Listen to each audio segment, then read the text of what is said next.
எல்லாத்துக்கும் வணக்கங்க. நம்ம கடலை செடியில வந்து கடலை காய் வந்து எப்படி காய்க்குது அப்படிங்கிறத வந்து பார்ப்போங்க.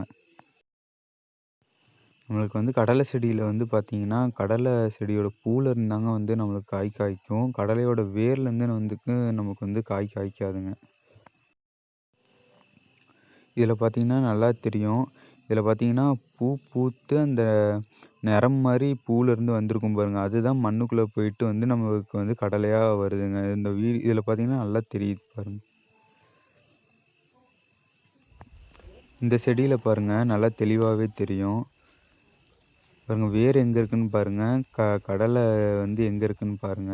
மேல பூ பூத்து கீழ மண்ணுக்குள்ள போய் தாங்க மண்ணுக்குள்ள புதைஞ்சு தாங்க வந்து கடலையா வருது. இதில பார்த்தீங்கன்னா, நல்லா தெளிவாவே தெரியுங்க.